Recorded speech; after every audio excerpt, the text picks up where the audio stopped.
अस्सलाम वालेकुम क्लास। अगर आपको मेरी आवाज़ नहीं आ रही तो आप मुझे बता सकते हैं।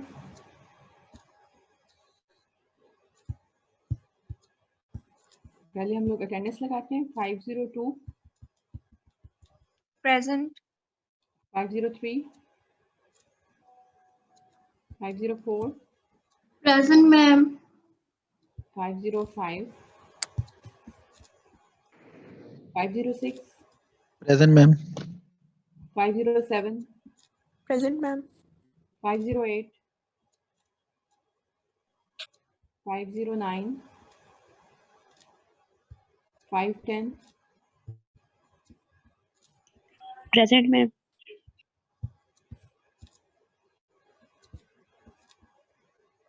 okay, 511, 12, Present, ma'am. 12. 13, Present, ma'am. 14,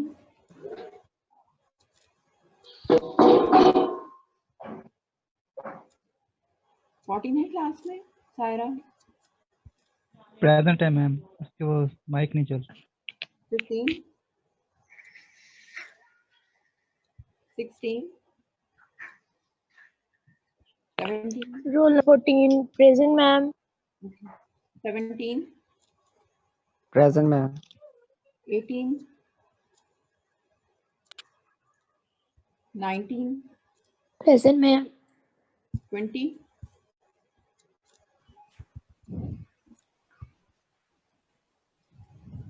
21, 21 present, ma'am.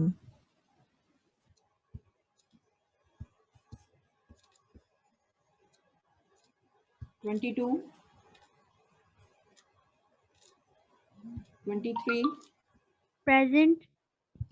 24, Present, ma'am. 25, Present. 27, 28, ma'am उसका नेट इशू है। मैं इसकी प्रेजेंट लगा रही हूँ, ठीक है। 29, Present, ma'am. 30, Present. 32, मैम जिया कह रही है कि उसकी तरफ नेट इशू है। 32 32 का भी 33, present ma'am. 33 34,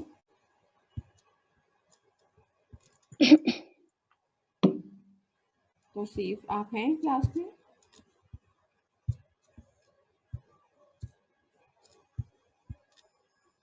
35, Present, ma'am. 36, Present, ma'am. 37, Present, ma'am. 40, 41, Present. 43, Present, ma'am. 44, Present, ma'am. 45, Present, ma'am. 46, 48, Yes, ma'am. 49, 50,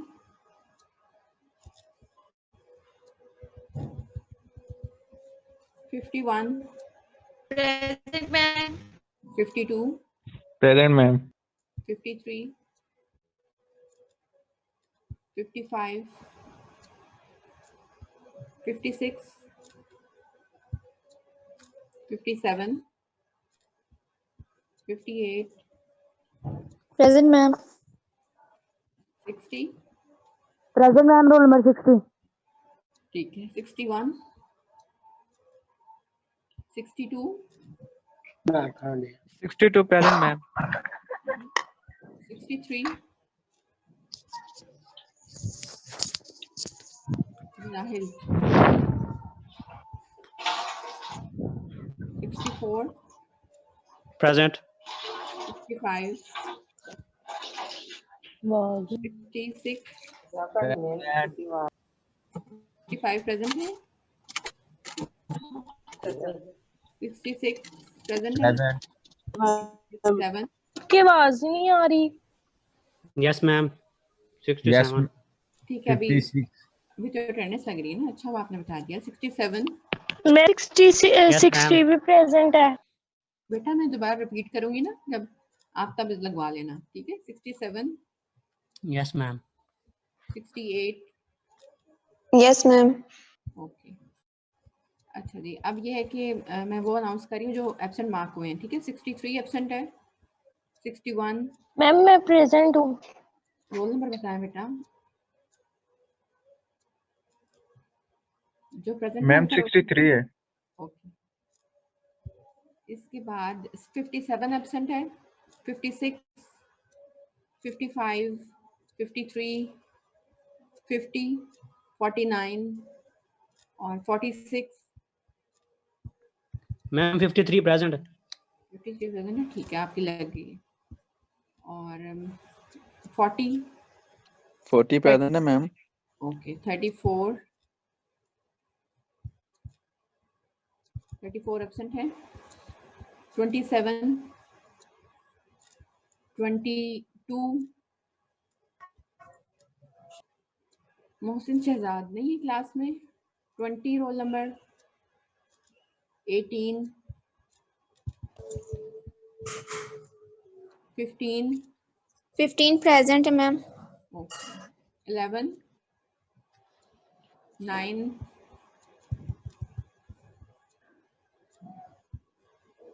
8, 5, 3। मैं इसको सबमिट कर रही हूँ। आपने जीआर और सीआर आप लोगों ने मुझे ना लिस्ट नहीं दी, जिसमें उन बच्चों के रोल नंबर होंगे जिनका नेट इशू है, जो मैम 63 की दी है। मैं चेक कर लेती हूँ। तो ये इस तरह उनका नुकसान हो जाएगा, या एटलीस्ट ये 509 जो है, सिर्फ इसने मुझे बताया है कि इसका इशू है। G63 की लगी हुई है, ठीक है। बाकी और किसी स्टूडेंट ने मुझे नहीं बताया। सबमिट मैं कर रही हूँ उसको। अब आपको अगर आवाज़ नहीं आ रही तो आप मुझे बता सकते हैं, ताकि लेक्चर में कोई प्रॉब्लम ना हो, ठीक है। स्क्रीन मैं शेयर कर रही हूँ आपके साथ। कल जो मैंने आपको क्वेश्चन दिया था, आपने उसको सॉल्व किया? मैम उस पे एक बात पूछनी थी आपसे उसमें जी। से। मैम जब हम यानी कि रीपैरामीटराइज कर्व फाइंड करते थे तो हम टी को एस से रिप्लेस कर देते थे, यानी कि जो हमारे पास वेरिएबल आता था इनके in terms of S. Hmm. Ma'am यहाँ तो हमें पहले ही एस में दिया हुआ था, अगर फिर हम आगे जब रीपैरामीटराइज करेंगे फिर हम टी में से टी नहीं के साथ बेटा, रिप्लेस करेंगे। इसमें आपका हाफ काम तो ऑलरेडी किया हुआ था ना, आपने सिर्फ टी लेना था। अगर आपको समझ नहीं आई तो आज हम कुछ एग्जांपल्स डिस्कस करेंगे, उनको देख लें। और फिर भी आपसे अगर वो सॉल्व नहीं होगा तो आप उसकी पिक्चर बना के जहाँ प्रॉब्लम है वो मुझे सेंड कर दें, ठीक है। मैम आज मतलब एस वाली एग्जांपल करवा देना, फिर हम ये भी कर लेंगे। आज हम यही काम करेंगे, ठीक है। आप लोगों ने पॉइंट आउट करना होता है, सोल्यूशन आपको इंशाल्लाह ज़रूर मिल जाएगा। अभी हम थोड़ी सी डिस्कशन भी करते हैं और हम इसका एग्जांपल्स भी देख लेते हैं। और तो कोई प्रॉब्लम नहीं इसके अलावा, कोई समझ में ना आई हो बात? नहीं मैम ये बस एग्जांपल ही करवा दे, बाकी ठीक है। अब आप इसको जो हम अभी स्टडी कर रहे हैं, 3-4 लाइंस हैं, उसके बाद एग्जांपल्स हैं, तो उससे आपका ये सारा जो भी प्रॉब्लम है वो क्लियर हो जाएगा, ठीक है इंशाल्लाह। अब ये देखिए, if alpha lies in the X Y plane, alpha हमारे पास कोई भी कर्व है और हम उसको एक्स वाई प्लेन में लाई करवा रहे हैं। एक्स वाई प्लेन में लाई करने का मतलब क्या होता है? उसका एक्स कोऑर्डिनेट होगा, उसका वाई कोऑर्डिनेट होगा और उसका जेड कोऑर्डिनेट 0 होगा, ठीक है। देन अल्फा ऑफ एस, यहाँ पे एस पे क्या, अभी आर्क लेंथ में रिपैरामीटराइज हुए हैं कर्व, ठीक है। Alpha of s takes the following form: alpha s equals to x of s and y of s and 0, ठीक है। अल्फा में जो वाई एक्स कोऑर्डिनेट है उसको एक्स ऑफ एस से रिप्रेजेंट कर दिया, अल्फा का जो वाई कोऑर्डिनेट है उसको वाई ऑफ एस से रिप्रेजेंट कर दिया और जेड की जगह पे 0 हो गया। यहाँ तक तो कोई प्रॉब्लम नहीं है, नो मैम। ठीक है। अब हमने ये करना है, इसका प्राइम लेना है और वो हमारे पास टी के इक्वल होता है। और अगर हम इस तरह बात करें तो ये x prime of s and y prime of s and 0 इसका आंसर आ जाएगा, ठीक है। We now let theta be the angle between the horizontal and tangent vector field to alpha at s, ठीक है। अब हम लोग थीटा को क्या करते हैं, एक एंगल ले लेते हैं जो कि होगा, इसकी डायग्राम भी देख लेते हैं। यहाँ पे ये बुक्स भी आपके पास मौजूद हैं, ये देखें, ये अल्फा कर्व था, ये tangent T s tangent vector field हमें मिल गई है और हमने हॉरिजॉन्टल के साथ इसको मेजर किया और एक एंगल थीटा हमने यहाँ पे डिफाइन कर दिया, ठीक है। यहाँ तक क्लियर है जी क्लास? अगर आपको यहाँ कुछ मसला है तो आप मुझे बता सकते हैं। अब आप ऐसा कर सकते हैं कि अगर आपने x कोऑर्डिनेट निकालना हो तो x हम लोग t, जब हम लोग, अब आपको पता है कि इस हॉरिजॉन्टल के साथ जो यूनिट वेक्टर बनता है वो 1 0 0 होगा, क्या ख्याल है? ये बात ठीक है? Yes ma'am. ओके। अब आप जब t को इनर प्रोडक्ट, जिसका मतलब डॉट प्रोडक्ट होता है, 1 0 0 के साथ लेंगे तो आपके पास आंसर क्या आएगा? cos theta. ऐसे ही जी मैम, t एक्स की के साथ तो वैल्यू, कोस होता है। एक मिनट, ये देखें t की वैल्यू क्या है? x prime of s, y prime of s and 0, ठीक है। इसका आपने डॉट प्रोडक्ट लेना है 1 0 0 के साथ। तो यानी आपने इसका पहला कंपोनेंट और उसका पहला कंपोनेंट जो है उसको आपने मल्टीप्लाई करना है, तो x प्राइम ऑफ s रह जाएगा ना। ये बात आपको समझ में आ रही है कि ये टी एस का जब हम 1 0 0 के साथ इनर प्रोडक्ट ले रहे हैं तो आपके पास x प्राइम ऑफ s बनता है। ये बात समझ में आ रही है? Yes ma'am. Yes, ma'am. ठीक है। ये बात कहाँ से आई? ये बात इस जगह से आई कि टी एस की जो वैल्यू थी, यहाँ पे x प्राइम ऑफ s पहला कोऑर्डिनेट था, second coordinate y prime of s है। तो क्योंकि हम इसको 1 0 0 के साथ डॉट प्रोडक्ट ले रहे हैं तो दिस मीन्स के दूसरा कोऑर्डिनेट जो भी कोई हो उससे 0 हो जाना है 0 के साथ मल्टीप्लाई होने के बाद। तो सिर्फ पहला कोऑर्डिनेट जो कि x प्राइम ऑफ s था वो 1 के साथ मल्टीप्लाई होगा तो वो सिर्फ रह जाएगा, ठीक है। और इस साइड पे देखें कि यहाँ पे अगर हम लोग वैसे बात करें, एक ये वेक्टर है और एक ये हॉरिजॉन्टल वेक्टर है, इनके दरमियान डॉट प्रोडक्ट ले रहे हो तो फिर इसका मॉडुलस और इसका modulus into cause of angle between them, ऐसा ही होता है ना। ये बात ठीक है? फिर बता देना। देखिए आप डॉट प्रोडक्ट में क्या होता है, आप ये सोचते हैं कि आप डॉट प्रोडक्ट ले रहे हैं टी ऑफ एस का और ये जो हॉरिजॉन्टल लाइन है इसका, हॉरिजॉन्टल लाइन को हम लोग ये 1 0 0 से रिप्रेजेंट कर रहे हैं, ठीक है। तो फिर क्या होगा, मॉडुलस हम लोग जब डॉट प्रोडक्ट लेंगे तो modulus of this vector that is 1, modulus of T जो कि हम लोग यूनिट वेक्टर लें तो वो 1 हो जाएगा, और angle between them that is theta, cause of the angle between them that is theta, ये कॉस थीटा हो जाएगा। ये बात ठीक है? जी मैम। ठीक है, दोनों साइड्स पे आपको पता लग गया कि बाकी इधर एक्स प्राइम ऑफ एस आता है और इधर कॉस ऑफ थीटा आ रहा है। ये बात क्लियर हो गई? Yes, ma'am. ओके। इसी तरह अब देखिए ये हमने इसका हॉरिजॉन्टल कोऑर्डिनेट ले लिया, अगर मैं इसका वर्टिकल कोऑर्डिनेट लेना चाहती हूँ वाई प्राइम ऑफ एस तो फिर वो क्या होगा? 90 माइनस थीटा, जो कि साइन थीटा में आंसर दे देगा, ठीक है।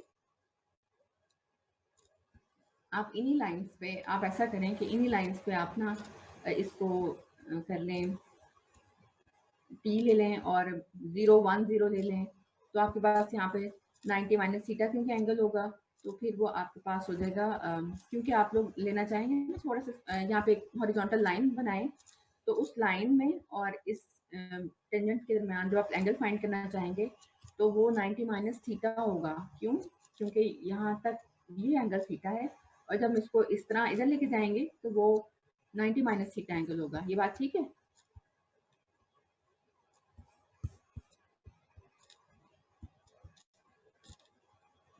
जी क्लास, इसमें आपको कोई मुश्किल है? या वैसे अगर आप देख लें कि आप लोग एक्स कोऑर्डिनेट लेते हैं तो आर कॉस थीटा लेते हैं और वाई कोऑर्डिनेट लेते हैं तो आर साइन थीटा लेते हैं, ये बात ठीक है? यस मैम, ये तो ठीक है। ठीक है। Yes, ma'am. अगर आपको ये दोनों की डिस्क्रिप्शन सेम है, अगर आप इस तरह आपको ज़्यादा इजी फील हो रहा है कि आपने जब ये एक्स प्राइम तो आपको पता है कि आ रहा है, ठीक है, तो आपने ये भी आपको अच्छा क्लियर है कि कॉस थीटा ही बनता है जब आप डॉट प्रोडक्ट ले रहे हैं। दूसरा भी आपको क्लियर हो जाएगा, लेकिन शायद वो आप अभी उस एंगल से देख नहीं रहे। तो ये भी तो हम कर सकते हैं ना कि हमने एक्स कोऑर्डिनेट लिया तो वो कॉस थीटा की फॉर्म में आया है, तो वाई कोऑर्डिनेट हमें पता है साइन थीटा की फॉर्म में आता है, ठीक है ना, क्योंकि हम जानते हैं कि वो r cos theta and r sine theta हम लोग x is equal to r cos theta लेते हैं और y is equal to r sine theta लेते हैं। तो उसको यूज करते हुए हम लोग यहाँ लिख सकते हैं टी एस की वैल्यू एक्स की जगह, एक्स प्राइम की जगह पे कॉस थीटा और वाई प्राइम की जगह पे साइन थीटा आएगी। इस तक कोई प्रॉब्लम है आपको? ये देखें T of s x prime of s, y prime of s and 0 था, एक्स प्राइम ऑफ एस की वैल्यू आपने कॉस थीटा ले ली, और अगर आप इसको भी नहीं समझ पा रहे तो आप ये भी ज़हन में रख सकते हैं कि जैसे हम लोग x coordinate r cos theta लेते हैं और y coordinate r sine theta लेते हैं, इस तरह वाई प्राइम ऑफ एस जो कि वाई कोऑर्डिनेट बनता है टी का, उससे हम लोग साइन थीटा ले सकते हैं। ये बात ठीक है। अगर आपको ये क्लियर नहीं हुआ ना तो मैं आपको प्रॉपर्ली ड्रॉ करके मैं आपको सेंड कर दूंगी, फिर आपने चेक करना मुझे बता दें कि आपको समझ में आया है या नहीं। ठीक है जी क्लास। मैम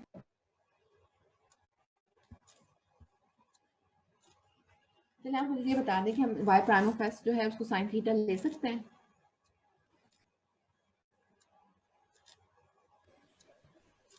मैम वैसे तो हम y के साथ साइन लेते हैं। बिल्कुल, इसीलिए हमने साइन यहाँ पे भी लिया है। ठीक है, एग्जैक्टली वही चीजें हैं, बस वो उसको बताने का तरीका थोड़ा डिफरेंट हो गया, अदरवाइज वो एग्जैक्टली सेम बात डिस्कस हो रही है। ठीक हो गया। अब ये टी ऑफ एस जो है वो कॉस थीटा एस हो जाएगा और sine theta S and zero, क्योंकि यहाँ पे हम लोग जेड को इन्वॉल्व नहीं कर रहे। जब हम टी का डेरिवेटिव लेंगे विद रिस्पेक्ट टू एस तो क्या बनेगा, कॉस थीटा का माइनस साइन थीटा और फिर थीटा का derivative with respect to s. ठीक है, क्योंकि थीटा आगे एस के ऊपर डिपेंड कर रहा है। Cos theta S over minus sine theta S और साथ D theta by d S होगा। जब हम साइन का डेरिवेटिव लेंगे तो ये cos theta into D theta by d S साथ में होगा और उन दोनों को फिर यहाँ पे कॉमन डाल दिया और बाहर लिख दिया। ये भी ठीक है। जी मैम। ओके, और कर्वेचर में क्या करते हैं कि हम लोग टी प्राइम का मॉडुलस लेते हैं। तो अब जब हम इसका मॉडुलस लेंगे तो साइन स्क्वायर थीटा और कॉस स्क्वायर थीटा तो आंसर 1 दे देंगे और मॉडुलस में ये d theta by d s ही सिर्फ हमारे पास रह जाएगा और इसको हम लोग मॉडुलस में रिप्रेजेंट करेंगे ताकि हम इसकी पॉजिटिव वैल्यू ले लें। ये भी ठीक हो गया। Yes ma'am. Okay, this shows that curvature of a plane curve is the rate of change of the angle that tangent vector field makes with the horizontal.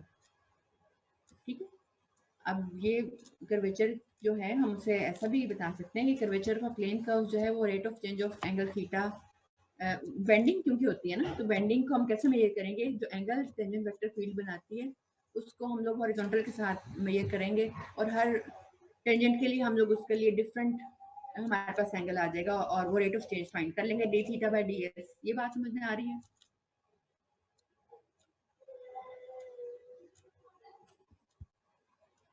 Ji class, ये आप मुझे बताएं कि ये जो लाइन है ये आपको समझ में आ रही है? Curvature of a plane curve जो है वो rate of change, plane curve क्या है? प्लेन कर्व मीन्स कि एक ऐसा कर्व जो प्लेन के अंदर ड्रॉ किया हुआ है। ये हमने जो अभी एक कर्व बनाया था ये प्लेन के अंदर था ना, क्योंकि इसका जेड कोऑर्डिनेट नहीं था और फिर हमने ये देखें यहाँ पर ऊपर अल्फा जो है इसका एक्स कोऑर्डिनेट है, इसका वाई कोऑर्डिनेट है और ये 0 है। ठीक हो गया ये? Yes ma'am. ओके, इसके बाद हम लोग नेक्स्ट चलते हैं। इसके बाद this approach to the curvature of the plane curve is essential due to L. ये अभी हम लोग आगे पढ़ते हैं इसमें। ओके, अब हम एक न्यू कंसेप्ट पे जा रहे हैं। अभी तक हमने जो पढ़ा है वो हमने सिर्फ ये काम किया है कि हमने कर्वेचर को फाइंड आउट किया, जैसे उसी प्रोसीजर थे जैसे आप लोग लास्ट लेक्चर में जो मैंने आपको क्वेश्चन दिया था उससे आप कर रहे थे। ठीक है, और अब जो है हमने बता दिया कि हम लोग कर्वेचर को कैसे देख, कर्वेचर को लास्ट टाइम तो हम लोग कर्वेचर को एज अ बेंडिंग कि कर्व किस तरह बेंड होता है हम वो कर्वेचर उसको बता देता है, लेकिन कर्वेचर कैसे उस चीज़ को मेजर करता है वो हमने अभी डिस्कस किया कि अगर कोई कर्व प्लेन के अंदर मौजूद है तो उसके टेंजेंट कर्व के साथ साथ जैसे जैसे टेंजेंट मूव करता है और वो जो एंगल बनाता है हॉरिजॉन्टल के साथ, वो जो एंगल में चेंज आता है उसको हम मेजर करते हैं और वो हमें कर्वेचर दे देता है और उससे हमें उसका पता लग जाता है कि जैसे स्ट्रेट लाइन है तो स्ट्रेट लाइन के साथ साथ मूव करता जाएगा टेंजेंट, तो उसमें तो कोई चेंज नहीं आएगा, कहीं भी बेंड नहीं होगा, तो इसलिए उसका कर्वेचर 0 हो जाएगा। ठीक है, इसी तरह जो सर्कल है, सर्कल में जो एंगल बनाता है हर दफा टेंजेंट वो सेम आता है, रेट ऑफ चेंज इसलिए कांस्टेंट आ जाता है। ठीक है, तो अब हम लोग नेक्स्ट पढ़ते हैं। एक इसमें एक और भी कंसेप्ट है, it is usual in both elementary and physical mathematics, elementary physics and mathematics to think of a vector as an arrow with a head and a base point. Elementary physics हो या फिर mathematics हो, उसमें vector जैसे ही आता है नाम उसका हमारे जहन में एक एरो आता है जिसका हेड और उसका बेस पॉइंट है। और उस बेस पॉइंट को हम लोग पॉइंट ऑफ एप्लीकेशन कहते हैं, जहाँ पे हम लोग शो करते हैं कि वो वेक्टर अप्लाई हो रहा है वो उसका बेस पॉइंट शो कर रहा होता है। ठीक है, If we imagine at each point alpha s on the curve the set of all vectors whose base points is alpha s, then we obtain at each point alpha s a 3-dimensional vector space. अगर हम लोग alpha S curve alpha के ऊपर एक particular point यानी x की particular value के लिए एक पॉइंट चूज कर लें, तो जितने भी वेक्टर्स होंगे जिनकी बेस पे पॉइंट बनता होगा वो एक 3-dimensional वेक्टर स्पेस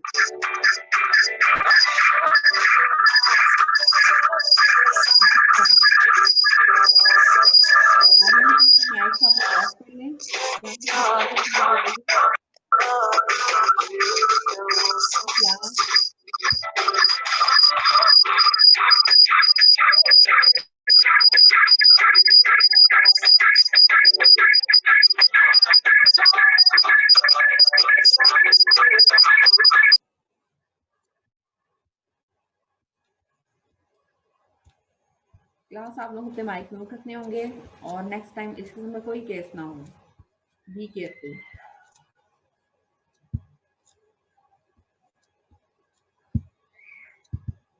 ओके, हम लोग बात ये डिस्कस कर रहे थे कि अल्फा एस एक पॉइंट हम लोग कर्व के ऊपर ले रहे हैं और हम लोग जितने भी वेक्टर्स जिनकी बेस वो पॉइंट बनता है उन पे मुश्तमिल एक 3-डायमेंशनल वेक्टर स्पेस हमारे पास आ जाएगी, ठीक है। और अगर हम लोग इसकी बेसिस क्या होंगी इस वेक्टर स्पेस की, वो E1 100, E2 010 एंड E3 001 हम लोग लेंगे, जैसा कि आपको पता है हमने डिस्कशन की हुई है इसकी फाइन में, ठीक है। इसके बाद क्या होगा कि ये देखिए E1 E2 E3 is the basis for these vector spaces for each s, यानी कि हर s पे उस कर्व के हर पॉइंट पे हमें एक वेक्टर स्पेस मिलेगी और उस वेक्टर स्पेस में क्या होगा, तमाम वो टेंजेंट वेक्टर्स होंगे जो पॉइंट जिनके जिनकी जो बेस है वो पॉइंट होगा, ठीक है। और उसमें E1 E2 E3 जो उसकी बेसिस होगी, ठीक है। The problem is that E1 E2 E3 reflects the geometry of R³ instead of the geometry of the curve. तो जो E1 E2 E3 है ये तो R³ के बारे में हमें इंफॉर्मेशन देगी, कर्व के बारे में हमें एक्चुअल इंफॉर्मेशन कहाँ से मिलेगी, उसके लिए हमें our line of attack is to take one geometric vector, we have the tangent vector field. हम लोग क्या करेंगे, एक तो वेक्टर हम लोग टेंजेंट वेक्टर फील्ड लेंगे जो हमने अभी तक फाइंड आउट की हुई है, and find another one the normal vector field, उसके रिस्पेक्ट से हम लोग एक नॉर्मल फाइंड करेंगे and use their cross product the binormal vector field to obtain an intrinsically geometric basis. अब हमें क्या, एक तो इंट्रिंसिक ज्योमेट्री क्या होती है, तो एक ये डिस्कस करेंगे अभी हम, और अभी हम एक ये बात कर रहे हैं कि हम लोग अगर किसी कर्व अल्फा के ऊपर किसी पर्टिकुलर पॉइंट को चूज कर लेते हैं तो उस पॉइंट पे हमें एक वेक्टर स्पेस मिलेगी जो कंसिस्ट होगी उन तमाम टेंजेंट वेक्टर्स पे जो कि उस पॉइंट को as a base point use कर रहे होंगे, ठीक है। और फिर उस वेक्टर स्पेस की जो बेसिस है वो E1 E2 E3 होगी, लेकिन E1 E2 E3 जो है ये तो एक्चुअली R³ की बेसिस है, इसलिए हमें कर्व के बारे में कोई इन्फॉर्मेशन नहीं देगी। तो अपने कर्व की इन्फॉर्मेशन के लिए हम लोग 3 वेक्टर जनरेट करेंगे। नंबर 1 टेंजेंट वेक्टर फील्ड होगी जो कि आपने देखे भी है, नंबर 2 नॉर्मल वेक्टर फील्ड होगी जो कि उसके नॉर्मल होगी 90 एंगल बनाएगी टेंजेंट के साथ, और नंबर 3 जो है वो बायनॉर्मल होगी जो कि इन दोनों के परपेंडिकुलर होगी, बिल्कुल ऐसे जैसे एक्स एक्सिस वाई एक्सिस और जेड एक्सिस होता है, ठीक है। तो इंट्रिंसिक, और ये मैं इंट्रिंसिक ज्योमेट्री बताएगी। अब हम ये देख लेते हैं कि इंट्रिंसिक ज्योमेट्री एक्चुअली होता क्या है, ठीक है।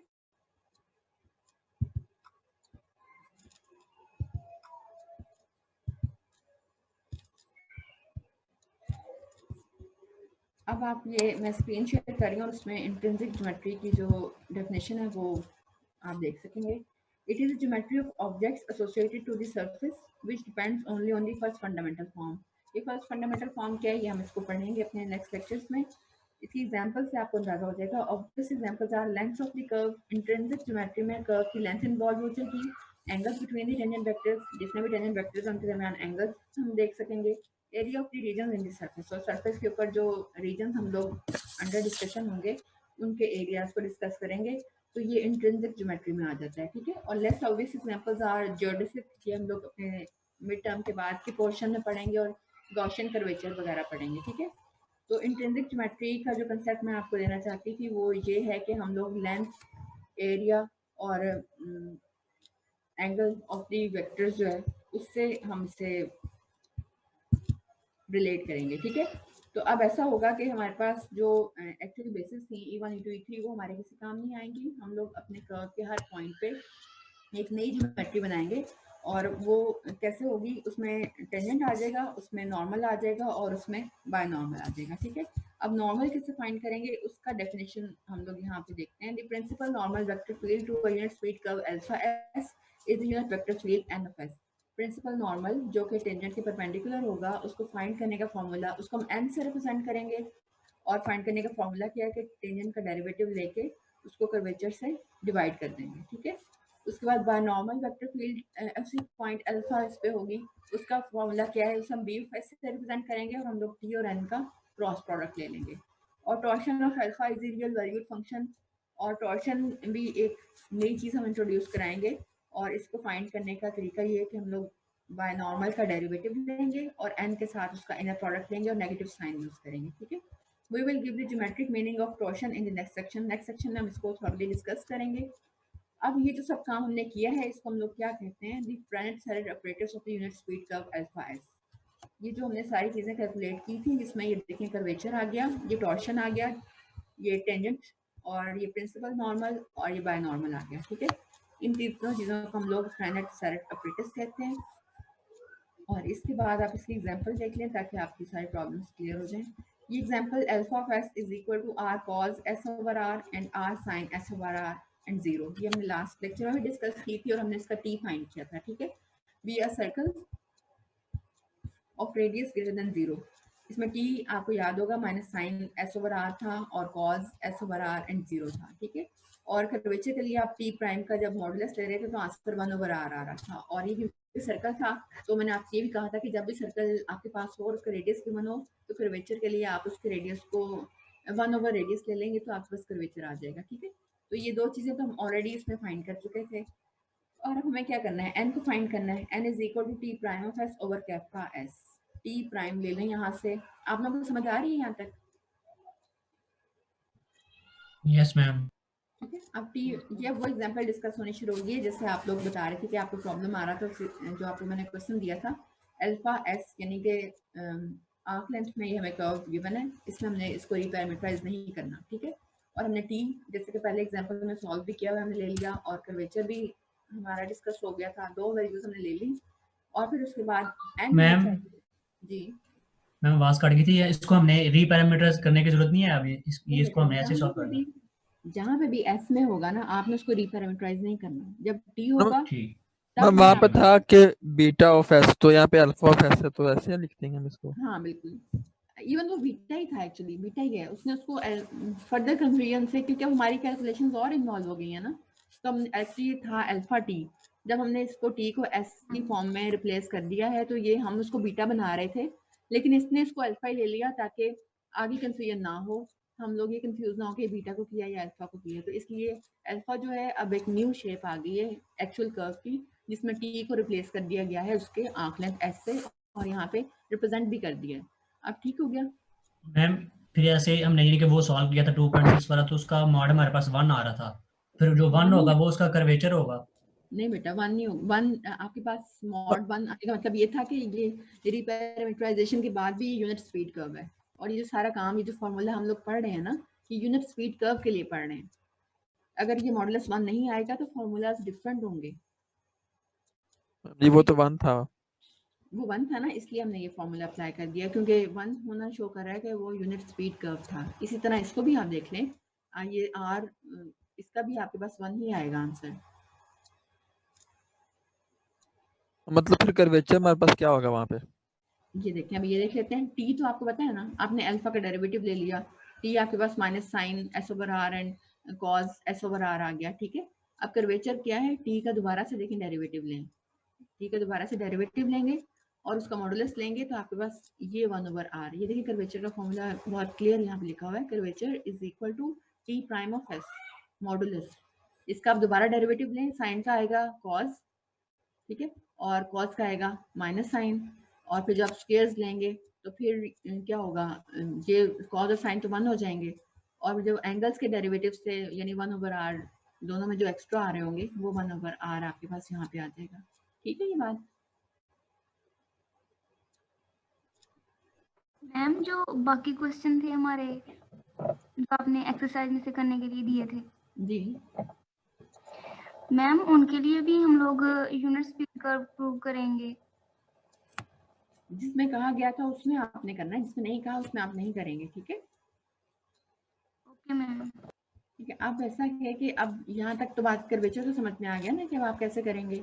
उसके बाद एन प्रिंसिपल नॉर्मल फाइंड करना है, तो टी प्राइम जो आपने लिया था उसको उसी के मॉडुलस से जो कि कर्वेचर के इक्वल होता है उससे आप डिवाइड कर देंगे तो आपके पास ये प्रिंसिपल नॉर्मल आ जाएगा। ये भी आप देख सकते हैं, ये जो टी प्राइम था आपके पास वो क्या बनता था, ये यहाँ से साइन का डेरिवेटिव कॉस है, माइनस साइन ऐसे ही होगा एस ओवर आर। ठीक है, और फिर उसके बाद 1 ओवर आर यहाँ पे साथ में होगा।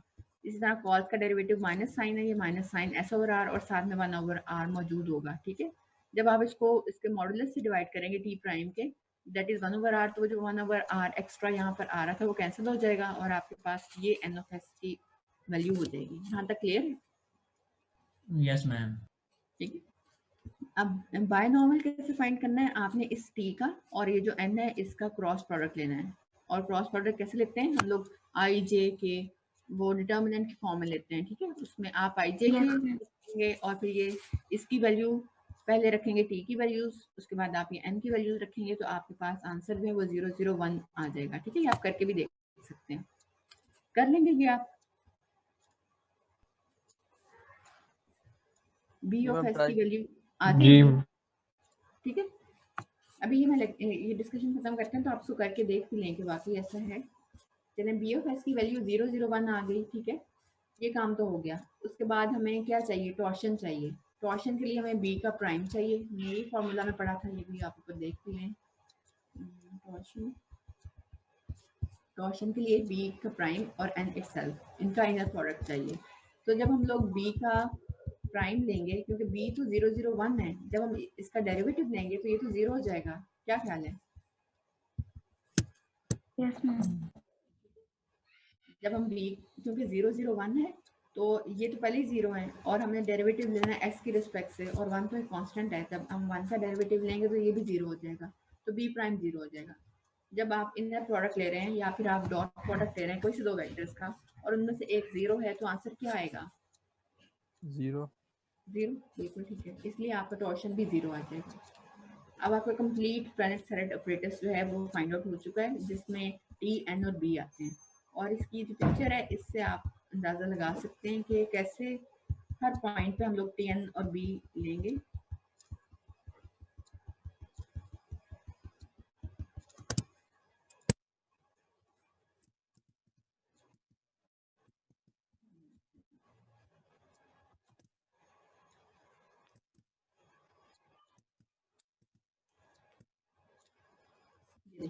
जो 2.6 है वो एक सर्कल था। ठीक है, और अल्फा, और इसके देखिए हर पॉइंट पे एक टेंजेंट लिया, उसके कोरस्पॉन्डिंग एक नॉर्मल आ गया जो कि टेंजेंट के नॉर्मल होगा, और उसके इन दोनों को यूज करते हुए हमने एक नया वेक्टर लिया जो कि प्रिंसिपल नॉर्म जिसे हमने बाय नॉर्मल कहा है। और ये तीनों हर पॉइंट पे हमें डिफरेंट वैल्यूज देंगे, मतलब ये कि हमेशा ऐसा नहीं होगा कि टी इस तरह ही होगा, टी अपनी डायरेक्शन चेंज करता रहेगा और उसके कोरस्पॉन्डिंग एन और बी की डायरेक्शन भी चेंज होती जाएगी। और इनका रोल बिल्कुल ऐसे ही है जैसे एक्स एक्सिस, वाई एक्सिस और जेड एक्सिस का है।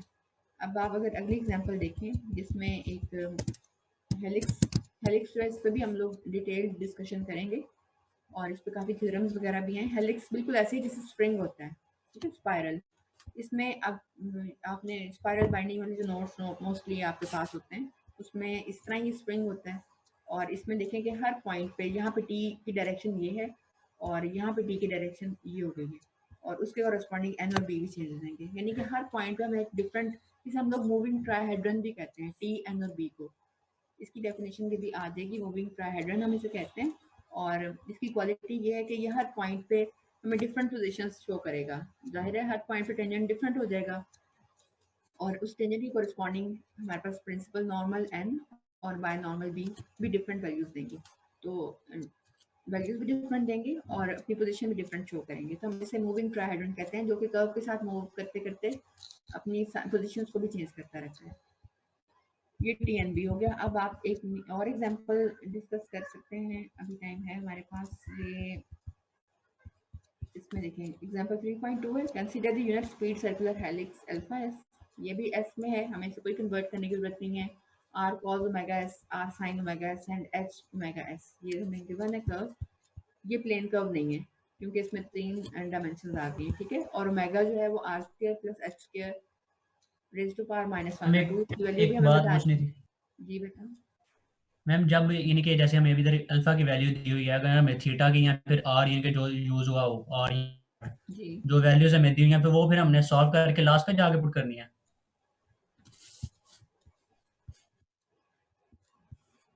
जैसे हमने यहाँ पे हमें आर की वैल्यू दी हुई है, अगर हमें आर वैल्यू, हम तो जनरल बात कर रहे हैं ना, जैसे कि आप सर्कल के लिए r cos theta and r sine theta ले रहे होते हैं, और फिर अगर आपको बता दिया जाए कि रेडियस आपने ये लेना है तो फिर आपको आप रेडियस से उस 5 को रिप्लेस कर देंगे, या आपको थीटा एंगल बता दिया जाए तो आप उसको भी रिप्लेस करके अपनी एक पर्टिकुलर कंडीशन पे चले जाएंगे। तो अभी हम लोग सिर्फ जनरली लेके चल रहे हैं, सर्कल एक है और उसके हम लोग जनरल दे रहे हैं। आप देखिए, आप ये जो एन टी एन बी वगैरह हमने फाइंड किया ना सर्कल के लिए, अब ये आप जिस मर्जी पॉइंट पे इनको वैल्यूएट कर लें, ऐसा नहीं होगा कि हम पहले सर्कल का एक पॉइंट लें, उस पर टी एन बी फाइंड करें, फिर हम सर्कल का दूसरा पॉइंट लें, उस पर टी एन बी फाइंड करें। हमने एक जनरल रिजल्ट दे दिया, हम जिस पॉइंट पे चाहेंगे उसी पॉइंट पे हम लोग यहाँ पे उस पॉइंट को बुक करेंगे और हमारे पास नॉर्मल पर्टिकुलर पॉइंट के लिए आ जाएगा। और हमने फंक्शंस डिफाइन कर दिए ना, ताकि हम जी लोग मैम, अपनी ये ऑब्जर्वेशन ठीक में है, अपनी हो गया। जो हमारा काम है उसके मुताबिक इनको ले लें, ठीक है। जब हमें कह दिया जाएगा कि आप इस पर्टिकुलर पॉइंट पे इसको वैल्यूएट करके